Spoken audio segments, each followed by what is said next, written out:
This is a rapper out of Chicago whose mom was on crack. Like some of the drug dealers and shit like that in our building, they used to tell me sometimes too, like, you know, your mom, she gonna be all right, man, you know, or, you know, you gonna be cool, you know. And a lot of people always had respect for my mom because they seen like how she hustled and she a hustler, you know, and how much sense she got, how street smart she is. And to me as a kid, I'm just looking like, shit, in my head, all you niggas is fucking drug dealers. And even though you being nice to me, I don't know if you're not selling this shit to my mom or not, you know what I'm saying? Like, so I'm not really trying to hear none of that shit, you know?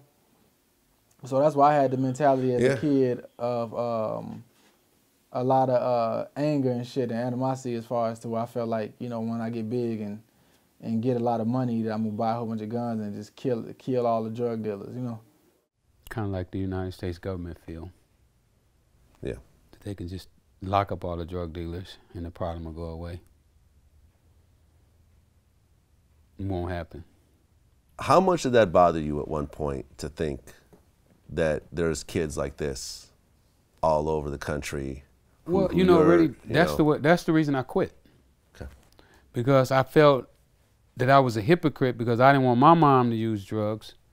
I didn't want my brother to use drugs, but I was selling everybody else's family. And I got away with it because of who I was, because I was so strong and so powerful. And that, like he said, that he was a little kid, he couldn't really do anything about it.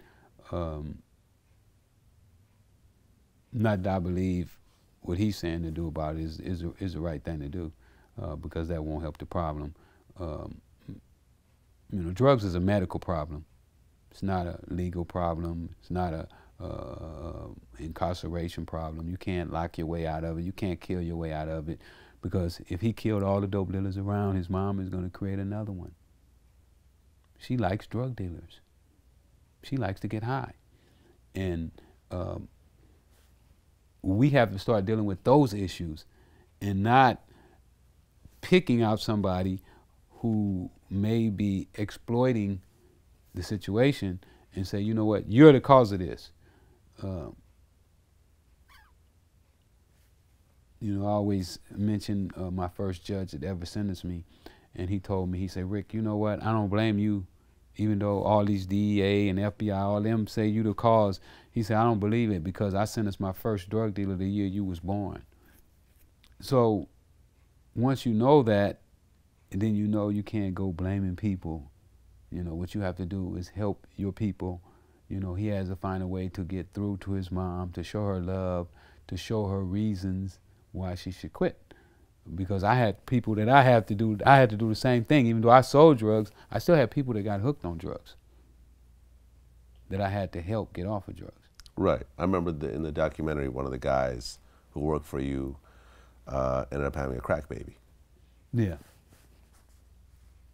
And this was someone close to you. Right. But there was people closer than that to me. Yeah. You know, I had a kid that mom was smoking crack when he was born. Yeah. So, matter of fact, I saw him the other day and he was like, man, my mom's still getting high. And she's gonna get high because that's what she wants to do. And when somebody wants to do something, you can't stop them until they want to stop. Crack did have a huge effect, a huge negative effect ultimately, especially on the black community, especially in the whole country. The whole country. We spend billions, hundreds of billions of dollars on this war on drugs. Right, but it seemed like something about crack made it a little bit different than some of the other drugs. Did you feel that's a fair assessment? Well, they gave crack a stigma so that they could punish young black men 100 times worse than they punished anybody else. Do you feel that crack was more addictive than cocaine? It's not. It's not. No. It's just as addictive. I mean, I saw people who snort cocaine because they had the money all day until their nose started to bleed. Okay. I saw people smoke crack until their money run out. But crack is cheaper. It's no cheaper. It's not cheaper. No. If you got a $25 powder rock, you cook it up, it's gonna be a $20 piece of rock cocaine. Okay, so it's the same thing. Same thing. But since crack was more prominent in the black community, they figured out a way to give it harsher sentences. Ronald Reagan, the news, the police, they all needed a bad guy. Right. Who was undesirables? The blacks. The guys we don't need. They unemployed. They killing each other. They would see a gang shooting. A guy might have killed the guy with a girl. Or was drug related because he was a gang member.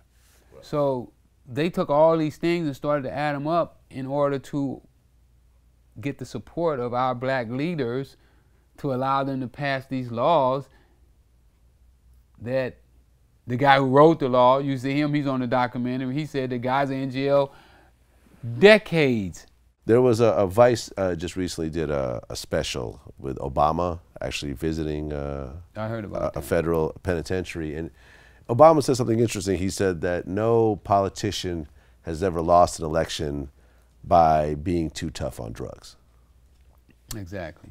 Well, you know, the guy explains it. They in Congress, and one said, oh, we're going to give him 10-1. And others, oh, no, 20, no, 30, 40. Let's give him 100-1. Yeah. So it was all part of a whole thing, you know, the crack baby stuff. You know, they did a study in Harvard. You go look at the Harvard study. No such thing as a crack baby. No? No, crack has no lasting effect. The babies they use in the TV commercials, guess what they were? What were they? Alcoholics. The studies at Harvard, you can pull it up. You can go online and pull it up. I had to study all that stuff while I was fighting my case. Right. Because, you know, they wanted me to be the author of crack cocaine, so when I go to court, you know, I have to present to them this evidence, Your Honor. Well, Your Honor, you know there's not crack babies, so you can't come in here talking about I cause crack babies, because there really is no such thing.